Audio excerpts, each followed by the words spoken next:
பெங்களூர்ல ரொம்ப ஆச்சரியமான ஒரு சாட்சி. தகப்பன் தாய் 2 பேரும் மரிச்சு போறாங்க. ஒரே ஒரு வாலிப பையன், அவனுக்கு கீழே கிட்டத்தட்ட 6 பெண் பிள்ளைகள்.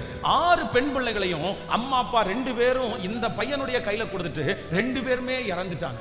இப்ப அந்த பிள்ளைகளை இந்த மனுஷன் ஒரு மனுஷனுடைய சம்பளத்துல அந்த பிள்ளைகளை படிக்க வச்சு அந்த பிள்ளைகளை கல்யாணம் பண்ணி கொடுக்கணும். என்ன பண்றதுன்னே தெரியல. திடீர்னு இருக்கிற வேலை போயிருச்சு. அப்போ ஒரு ஸ்கூல்ல, பெங்களூர்ல இன்னைக்கும் அவங்க இருக்கிறாங்க, ஒரு ஸ்கூல்ல வாட்ச்மேன் வேலைக்காக ஒரு சின்ன பேப்பர் ஆட ஒன்று பார்க்குறாரு. அந்த பேப்பரில் வாட்ச்மேன் வேலைக்கு ஆள் தேவை அப்படின்னு போட்டிருக்கு. அதில் ஸ்பெசிஃபிக்காக என்ன போட்டிருக்கு அப்படின்னு சொன்னால், இந்த வாட்ச்மேன் வேலையில் செலக்ட் ஆகிறவர்களுக்கு காம்பவுண்டுக்குள்ளே தங்குறதுக்கு நாங்கள் வீடு கொடுத்துருவோம் அப்படின்னு போட்டிருந்துச்சு.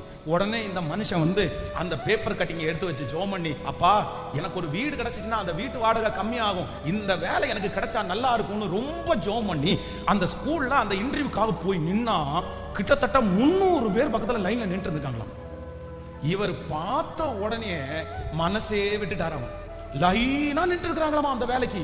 ஆண்டவரே, இத்தனை பேர் நின்றுட்டு இருக்கிற இடத்துல இவர் கடைசியா இவர் சரி நம்ம போலான்னு போனா அத்தனை பேரையும் பார்த்து பிரமிச்சுட்டு, இத்தனை பேர் நிக்கிற இடத்துல எனக்கு எங்க வேலை கிடைக்கும் அப்படின்னு சொல்லி அந்த கிரவுண்ட்ல நின்று ஒரே ஒரு ஜெபம் பண்ணாராமா. என்ன ஜெபம் பண்ணாராமண்ணா? ஆண்டவரே, ஒண்ணு நான் உங்களிடத்துல கேட்கிறேன், என்னை விட கஷ்டப்படுற யாராவது ஒருத்தர் இந்த லைன்ல நின்னா இந்த வேலையை நீங்க அவங்களுக்கு கொடுங்க ஆண்டவரே. இல்ல நான் தான் ரொம்ப கஷ்டத்துல இருக்கிறேன்னு நீங்க நினைச்சீங்கன்னா இந்த வேலை எனக்கு கிடைக்கட்டும்னு ஜெபம் பண்ணாரு. நீங்க நம்ப மாட்டீங்க, இன்டர்வியூ நடந்துருச்சு. இன்டர்வியூ நடந்ததுல யாரை செலக்ட் பண்ணாங்கன்னா இவரை செலக்ட் பண்ணாங்க. அவருக்கு இந்த வேலை கிடைச்சிருச்சு. வேலை கிடைச்சு தன்னுடைய தங்கச்சிங்க எல்லாருக்கும் அந்த ஸ்கூல் காம்பவுண்டுக்குள்ளே வீடு இன்றைக்கும் இருக்காங்க.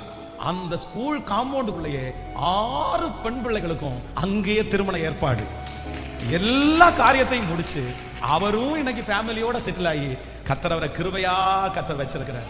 நான் நம்புறேன், யாரோ ஒருத்தர் உடைஞ்சு போயிருக்கலாம், பாஸ்டர் இந்த கூட்டத்திலேயே இந்த சத்தத்தை கேட்கறதுலயே யார் ரொம்ப கஷ்டப்படுறாங்கன்னு யாராவது கேட்டா என்னதான் பாஸ்டர் சொல்ல முடியும்? நான் ரொம்ப வெகு காலமாய் வியாதிஸ்தேன், நான் ரொம்ப காலமா இந்த பாடம் அனுபவிச்சுட்டு இருக்கிறேன், நான் ரொம்ப நாளா இந்த சூழ்நிலைக்குள்ள நான் கடந்து வர்றேன். ஆனா ஆண்டவர் இருக்கிறதுனால தான் நான் பலமா இருக்கிறேன். கர்த்தர் என்ன பலப்படுத்துறாரு, கர்த்தர் என்ன திடப்படுத்துறாரு. ஆனா என் மனசு ஏங்குது, என்னைக்கு இது தீரும், என்னைக்கு இந்த கஷ்டம் தீரும், என்னைக்கு இந்த சூழ்நிலை சரியாகும். கர்த்தர் இன்னைக்கு உங்களுக்கு வாக்கு கொடுக்கிறார். கர்த்தர் ஒருத்தர் அற்புதத்திற்காக செலக்ட் பண்றாரு. யார? அவன் வெகு காலமாய் வியாதிஸ்தன் என்று கர்த்தர் கண்டு ஹல்லேலூயா. கைகளை மேல உயர்த்தி உங்க சிறுமையை கர்த்தர் பார்க்கிறார்.